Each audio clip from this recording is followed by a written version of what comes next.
I'm Chris Presley, Banzai Prezzas, Mr. Prezzas, Prez, many nicknames. Do a bit of photography on the side for Banzai, fast car, a lot of event photography. Got into cars 10, 15 years ago now. Started with a Mark II Golf, went up the cruise, painted everything pink I could under the bonnet. Yeah, started from there. Cars I've had, first car, Mark II Golf, Rider, 5-door GTI rep, TSW Stealth 2s, GTI body kit, black light so I could wear UV hair gel inside. Pure class. Second car, 1.8 Volkswagen Corrado at 19. Filled it with as many speakers as I could.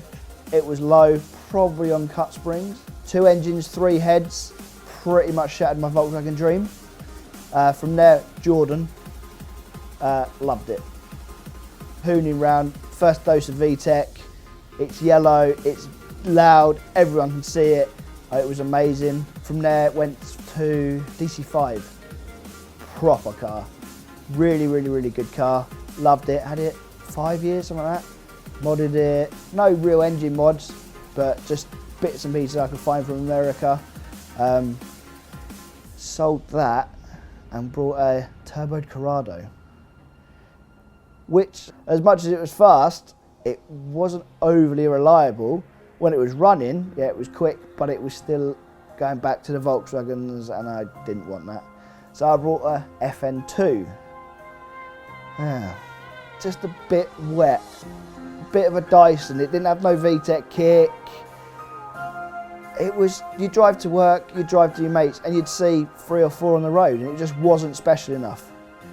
And then the FD2 came up, and went up to Colne in Yorkshire, I think it is, to get it, and I've loved it ever since. I've had it 3 years now, and it's epic. Done a little bit of digging, found out it's got loads of history to it. Evo magazine had it twice. It featured in their, I think, 2007 top 12 car shootout, and it came mid-range against Aston Martins and things like that. Then we found out Fifth Gear had it, so Vicky Butler Henderson drove it round Castle Combe in the damp against an FN2. I think it went 3 seconds quicker. So yeah, it's got a bit of history to it for being an import. Modifications on it. So we've got Mugen front lip, which is a genuine one. I was going to buy fake, but it was well worth the wait. 11 weeks from Japan, colour coded, 5 minutes, fitted on. It just transformed the front end of the car. Colour coded the grille, because the grille comes as chrome, so it looks a bit guff. Mugen wind deflectors, which makes it look a little bit nicer. It's on 720 wheels, which a friend got me as a gift. Very similar to the slipstreams I run on my Jordan and my BC5. It's on new teen Super Street coilovers. Interior, it's just got a HKS gear knob on it. Under the bonnet, rocker cover, J's Racing strut race, and a K-Tune dipstick. And it's got a Spoon N1 catback on it. That's about it at the minute. Plans for the future is full respray. As much as I've had it and the magazines have had it, it's been abused a little bit. The paint's beginning to look a little bit tired, so I want full paint on it. I'd like a carbon rear blade, the centre section, and maybe some new wheels, maybe some RPF ones. You don't see many of them about. People still don't know what it is. It's an Accord, it's this, it's that. So it confuses a lot of people. It's good on the road. The car will outdrive me. I'm still not confident enough to throw it around. But then I got to take it on track this year, or last year, and I understand completely why they say it's so good. It just wants to go anywhere you put it. It was just quality. Amazing car. Favourite show of 2017 was probably Gravity. So a mix and match show full of some real show queens, some quality cars, but the stuff that you got there and the stuff that they brought to the hall, it was next level. GTRs parked up next to aired out Scirocco's. They've got Red Bull on board. Their second year, it was a phenomenal show. It was so busy. 2018, they've got the bigger hall this year. It's going to be massive, massive for them.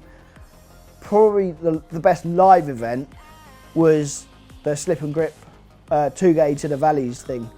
2.2 miles of tarmac, up the side of some farmer's hill. It was nuts.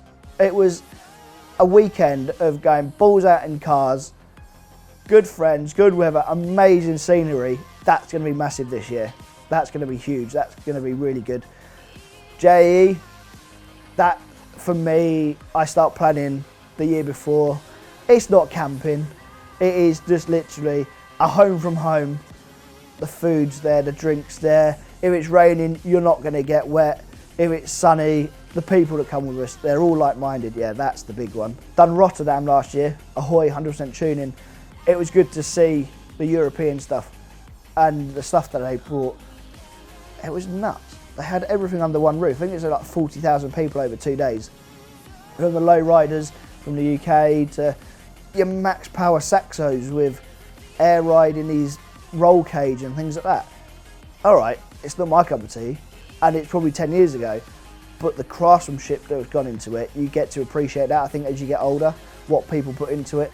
But yeah, that was another show, hopefully going back to that this year. Car scenes in the UK, there's loads. Whether it be retro scene, classic scene, minis, Volkswagens, BMWs, whatever. I'm affiliated with the Japanese scene. I appreciate the other stuff. I understand what they're doing. It's just not my cup of tea. I prefer the Japanese stuff. I don't think they're building cars for the run or the pursuit of trophies, like maybe the Volkswagen scene might be guilty of. You see a lot of people saying it's air ride this, it's finance wheels that, rather than building a car for you. I remember the Lupo that came out with the massive cambered wheels. He's built that for him, and he got absolutely destroyed for it. When I saw it at end of 2016, it was a car I wanted to see because it caused so much hype, and he's built it for him rather than chasing trophies, which I think a lot of people maybe in the Volkswagen scene or the Stancy scene are guilty of. So yeah, I prefer the Jap stuff. I think they build it more for them to go out and abuse more. We see a lot of track stuff. There's a lot of Jap stuff on track. Mim's Honda Day, obviously it's all Hondas, all getting abused, whether they're show queens or rusty EKs, but they're built to be enjoyed. That's how I see it. Obviously, you've got the stance stuff, you've got the show stuff, but then there's the stuff that you don't see, like the Ford stuff. The Ford Concourse stuff will blow pretty much everything else out of the water. It's next level. So everyone has a different route. We all started 16, 17, mopeds, cheap, crappy cars, and gone from there.